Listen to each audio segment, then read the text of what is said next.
오늘 말씀은 지난주에 이어서 믿음의 조상 아브라함의 소명 이야기입니다. 아브라함이 하나님의 부르심을 받아서 이제 하나님의 사람으로 이제 세움을 받습니다. 이 아브라함의 이 소명의 이 이야기는 이스라엘의 뿌리가 됩니다. 여러분 우리나라 우리 민족에게 우리 민족의 뿌리가 어디입니까? 물어보면 어디죠? 우리 민족. 우리 민족은 당근 할아버지 그러잖아요. 그죠? 당근 할아버지. 근데 이스라엘 백성들에게, 유대인들에게 당신의 민족의 뿌리가 어디입니까? 하면 어디죠? 그게 아브라함인 거예요. 그 유대인들에게는 아브라함이 그들의 민족의 뿌리이고, 그리고 하나님의 구원의 시작이 어디서부터 시작되느냐? 성경에서 하나님의 구원사의 시작이 바로 아브라함부터 시작이 되는 겁니다. 그래서 아브라함은 유대 이스라엘 민족의 기원이 되고 하나님의 구원사의 시작이 되는 그 지점에 있습니다. 하나님께서 아브라함을 소명하시고 하나님의 사람으로 세우실 때에 그냥 세우신 것이 아니라 하나님께서 하나 약속하신 것이 있습니다. 그게 뭐냐면 너는 복이 될지라 내가 너에게 복을 줄게 그랬어요.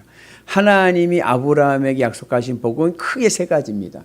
하나는 땅의 복, 이 땅의 지경이 넓혀지고, 두 번째는 자손의 복, 하늘의 별과 같이 자녀들이 많아지고 그리고 자녀들이 빛나는 인생 될 줄로 믿습니다.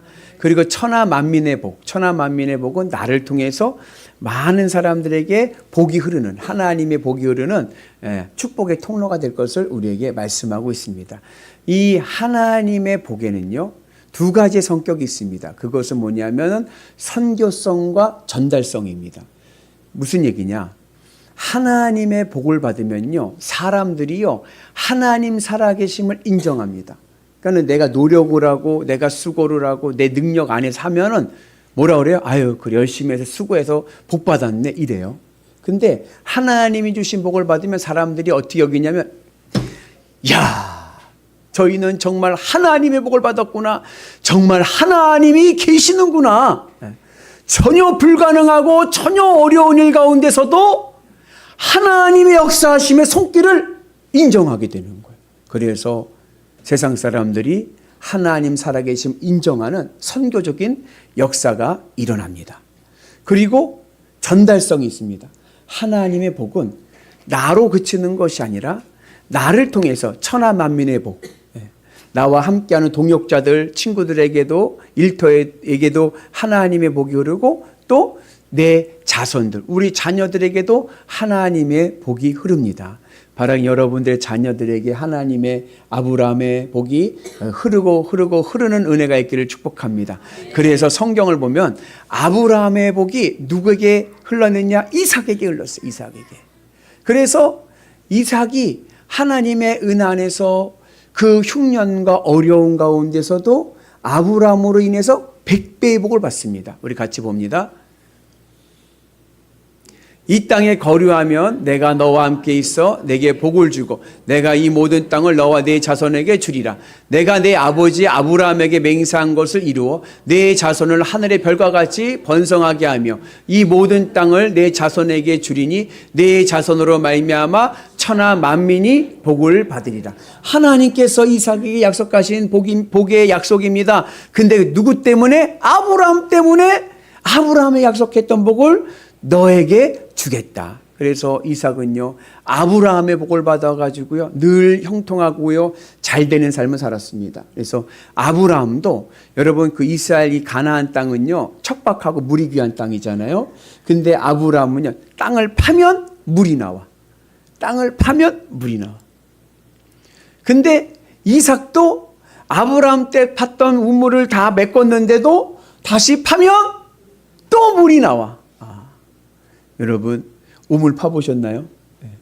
아까 2부 예배 때 제가 잠깐 말씀드렸는데 제가 잠깐 착각을 했는데 선교사님 얘기했어요. 선교사님. 아프리카에 우물을 파잖아요. 아프리카에 우물을 파는데 우물을 파는 비용이 얼마냐면 2천만 원이에요. 되게 비싸죠. 물이 귀하기 때문에 그런 거예요. 근데 장비를 가지고 2천만 원을 주고 우물을 파요. 근데 물이 안 나왔어요. 그럼 어떻게 될까요? 그걸로 끝이에요. 2천만 원 줘야 돼요. 왜냐하면 확실하지 않아. 아무리 최첨단 장비라도 물르는 게 없어요.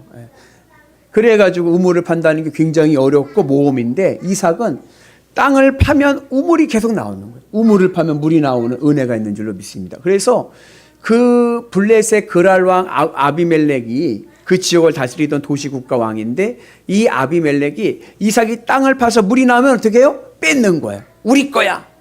그러면 이삭은요 거기에 싸우질 않아요. 대항하지 않고 그냥 옆으로 가서 또 우물을 파. 그러면 어때요? 거기서 또 우물이 나와. 그러면 또 빼앗아. 그러면 이삭은 싸우지 않아요. 안 싸우고 또 피해가서 우물을 파. 그러면 또 우물이 나와. 그 모습을 아비멜렉이 보고 깨달은 게 있어요. 그게 뭐예요? 이삭은 하나님이 함께하는 사람이구나. 그러니까 무엇을 경험하냐? 이삭은 함부로 건들면 안 되겠다. 그래서 이삭이 자신들의 그 참모들 데리고 와서 이삭에게 이렇게 이야기합니다. 우리 같이 봅니다.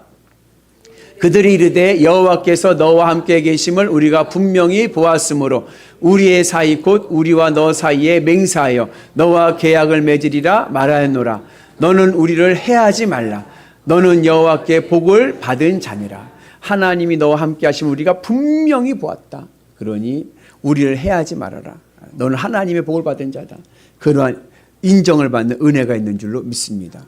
그리고 이 아브라함의 복이 이삭에게 흐르고 이삭의 이 흐른 복이 어디로 흘렀냐면 야곱에게 흐릅니다. 그래서 야곱이 장자권을 얻은 후 하나님께서 야곱에게 이러한 언약을 하십니다. 우리 같이 봅니다. 하나님이 아브라함에게 허락하신 복을 내게 주시되 너와 네 자손에게 주사 하나님이 아브라함에게 주신 땅 곧 내가 거류하는 땅을 내게 주시기를 원하노라. 아브라함에게 약속했던 그 땅의 약속을 야곱에게 하십니다. 그래서 야곱은 가는 곳곳마다 형통하고 하나님의 복을 누리게 됩니다. 근데 야곱이 어디에서 얹혀 살았냐면 외삼촌 집 라반에 살았어요. 이게 장인 어른 집이기도 하죠. 근데 이 라반이 뭘 깨달았냐면 야곱을 통해서 자신도 복을 받고 있다는 것을 깨닫게 됩니다. 야곱이 외삼촌 집 라반에서 살면서 큰 부자가 됐어요. 근데 동시에 라반도 큰 부자가 되었습니다. 그래가지고 라반이 야곱에게 뭐라 그러냐? 야곱이 이제 집을 떠나려고 할 때 집을 떠나지 말라고 만류하면서 이렇게 이야기합니다. 같이 봅니다. 라반이 그에게 이르되 여호와께서 너로 말미암아 내게 복을 주신 것을 내가 깨달았노니 내가 나를 사랑스럽게 여기거든 그대로 있으라. 여러분 라반이요 하나님이 너와 함께 있어서 내가 복을 받는 것을 알았다. 그러니 어디 가지 말고 나와 함께 있자라고 이야기를 합니다. 그래서 라반도 야곱의 덕에 아브라함의 복이 흘러서 잘되고 풍성한 복을 누립니다. 그리고 이 야곱의 복이 누구에게 흘렀을까요? 요셉에게 흐르는 거예요. 요셉도 아브라함의 복으로 잘되고 형통한 삶을 살게 됩니다. 비록 요셉의 인생에 형들이 팔아서 노예가 되고 죄인이 되었지만 그 가운데 하나님의 뜻이 흐르는 형통의 복이 있었던 거예요. 그리고 그 형통의 복이 요셉이 가는 곳들마다 잘 되는 거예요. 요셉이 보디발의 집에서 머슴 살 때 요셉으로 인해서 보디발의 집이 잘 되는 거예요. 요셉이 죄수가 돼가지고 감옥에 가게 됐거든요. 그랬더니 그 감옥이 형통하게 돼가지고 사건 사고가 없어. 평안해지는 거예요. 요셉이 나중에 총리가 되었거든요. 그랬더니 이방의 나라 애굽이 부강해지는 그러한 것을 경험하게 됩니다. 그래서 애굽 왕 바로가 요셉에 대해서 이렇게 얘기합니다. 같이 봅니다. 바로가 그의 신하들에게 이르되 이와 같이 하나님의 영에 감동된 사람을 우리가 어찌 찾을 수 있으리요. 야, 요셉은 정말 하나님의 사람이구나. 오늘 우리에게도 이러한 은혜가 있기를 주님의 이름으로 축복합니다. 그래서 여러분들의 삶에 아브라함의 복이 흘러서 하나님 살아계심을 이방 사람들도 세상 사람들도 인정하고 그 복이 여러분들의 삶과 여러분들의 가정과 여러분들의 자녀와 여러분들의 일터를 풍성하게 하는 은혜가 있기를 축복합니다. 그런데 이 아브라함의 복을 받으려고 하면 필요한 단서가 있습니다. 우리가 어떻게 해야 아브라함의 복을 받느냐? 그것은 예전 성경에 의하면 본토 아비 집을 떠나야 됩니다. 지금 우리의 성경으로는 고향과 친척과 아버지의 집을 떠나야 됩니다. 고향과 친척과 아버지의 집. 여러분, 이거는요, 인간이면요, 가장 가져야 될 기초가 되는 복입니다.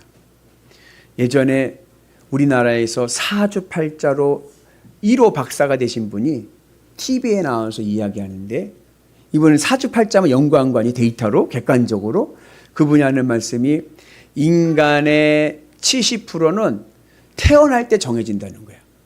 어느 집안 어디서 태어났느냐에 따라서 그 사람의 운명이 70%는 결정된다는 거예요.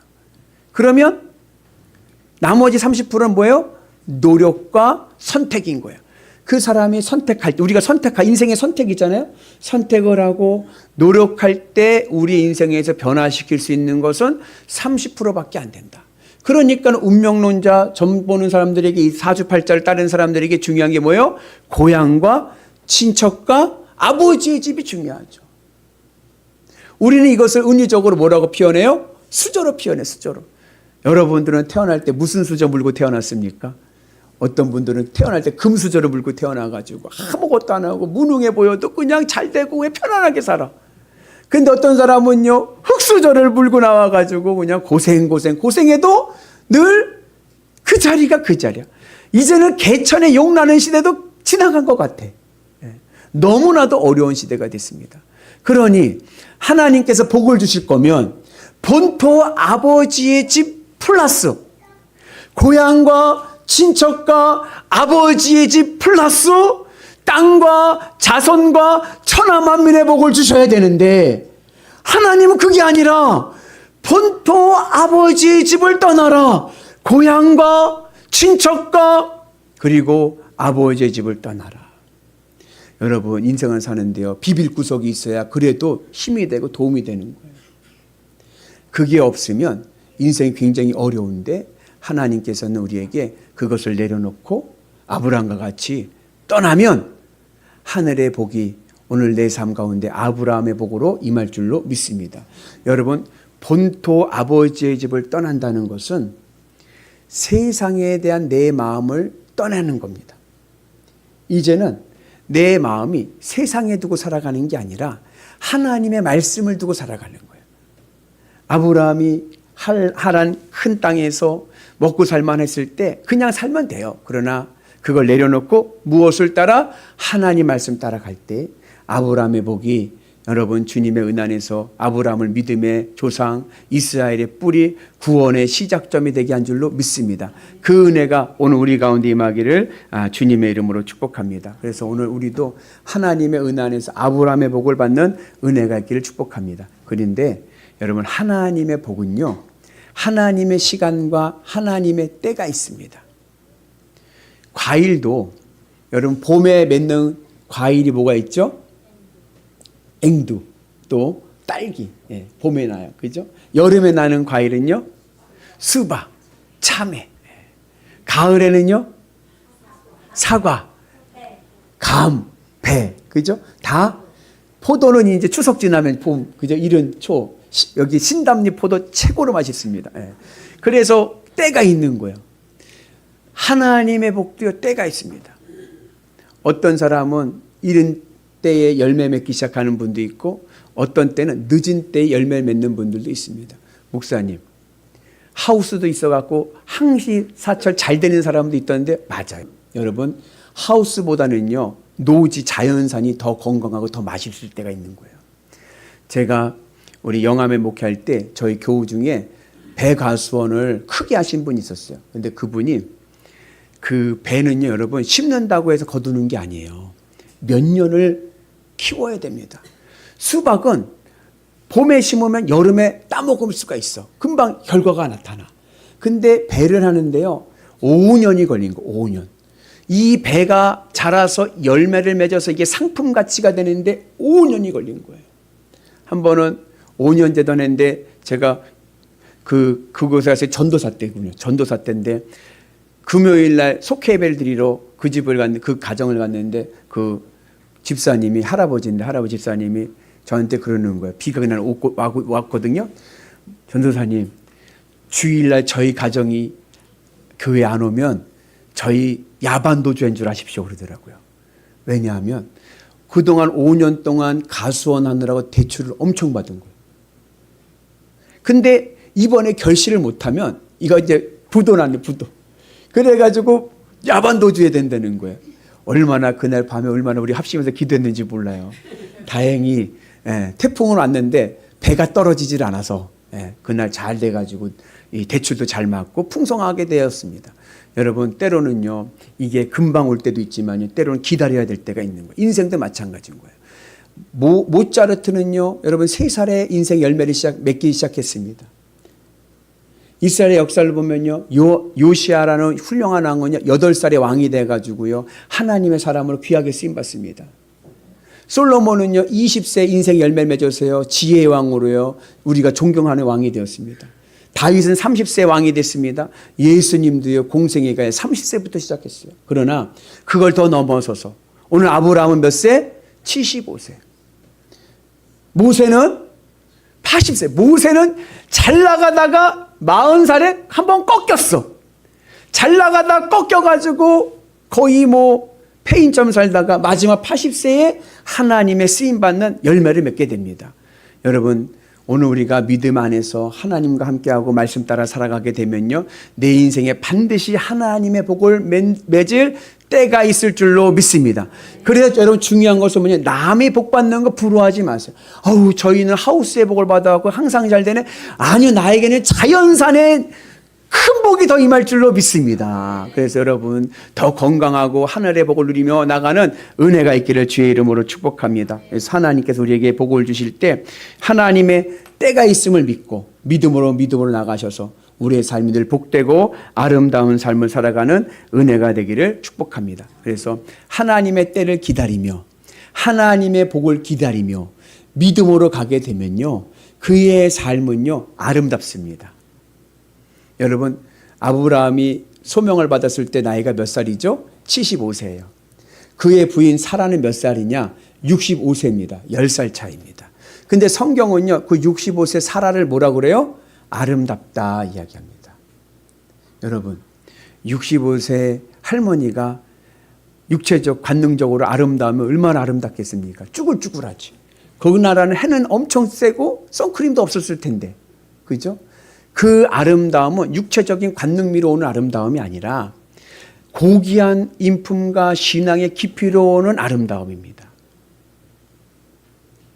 그 은혜가 오늘 우리 가운데 있기를 축복합니다. 우리 옆분한테 격려하겠습니다. 오늘 집사님 얼굴을 뵈니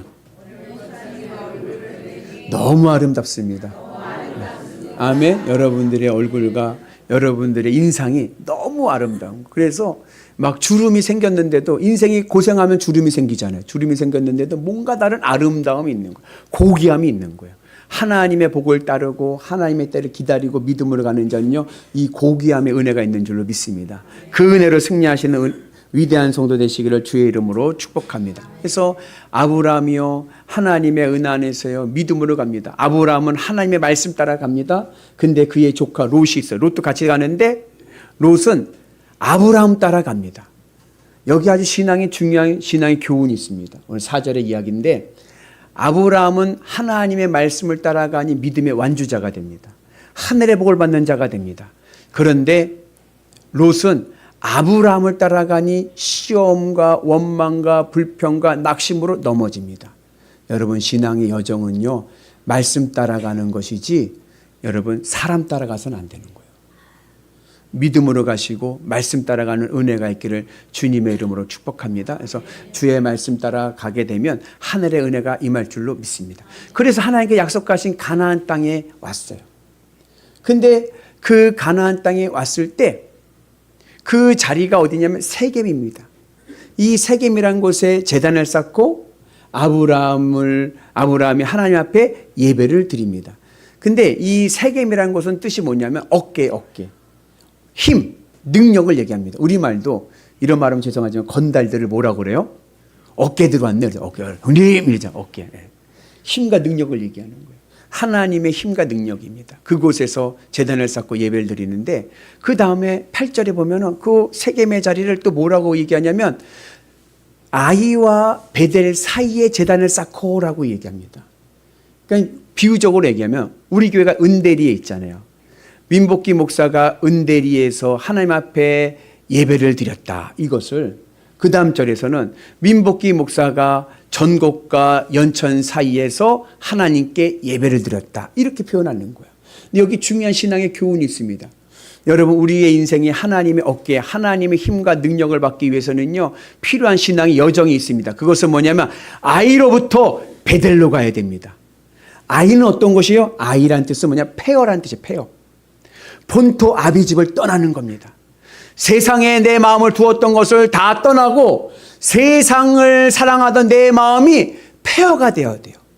그리고 베델로 가야 됩니다. 베델은 하나님의 집입니다. 내 마음에 에스겔에 하나님의 집이 세워져야 됩니다.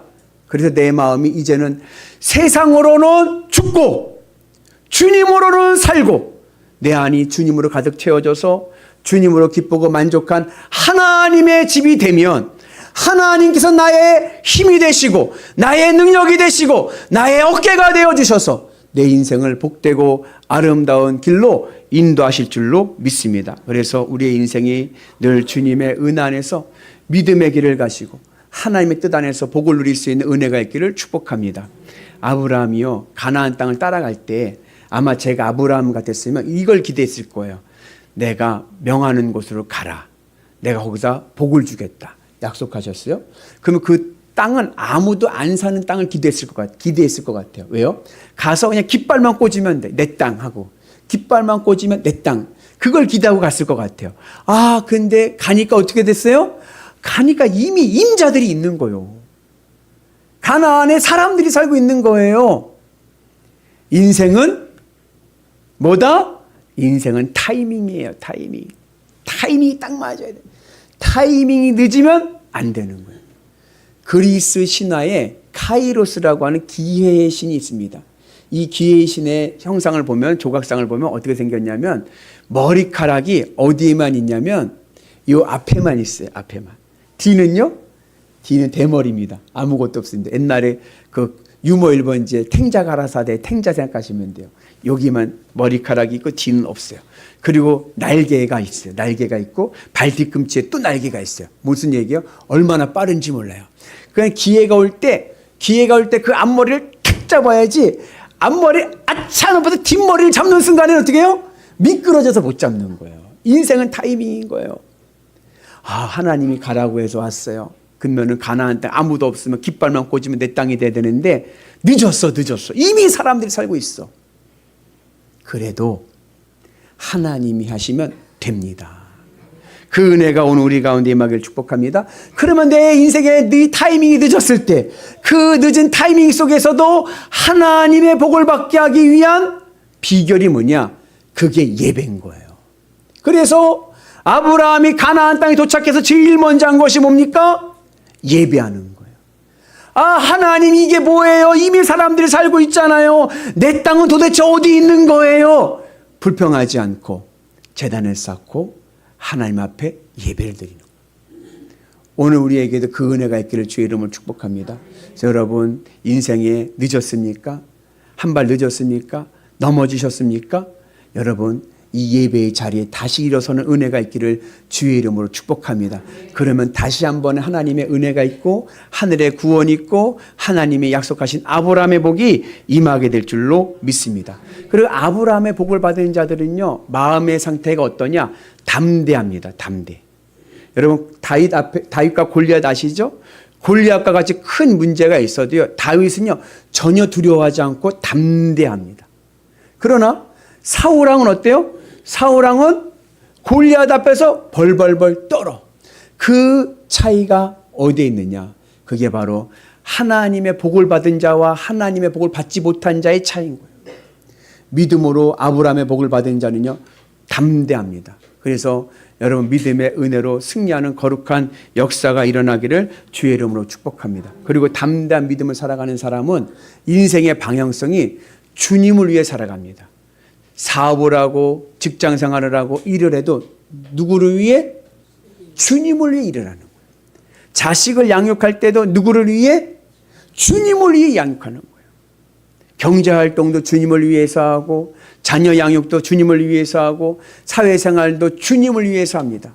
그런데 이상하죠? 나는 주님을 위해 사는 거예요. 근데 주님께서 내 삶의 자리를 책임져 주셔서 내가 주님을 위해 사업을 했더니 그 사업장이요 번성하고 형통하는 은혜가 있는 줄로 믿습니다. 내가 주님을 위해서 자녀들을 양육했더니요 그 자녀들이요 하나님의 복으로 잘 되는 자녀 될 줄로 믿습니다. 그래서 여러분들 늘 주님의 은 안에서 주님을 위해서 예배하며 믿음의 길을 가면 우리에게 반드시 아브라함의 복이 임하게 될 줄로 믿습니다.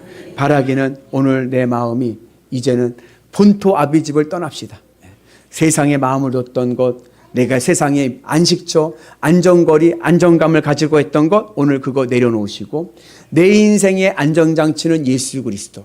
주님의 십자가만이 내 인생의 안정장치입니다. 주님만 있으면 나는 산다.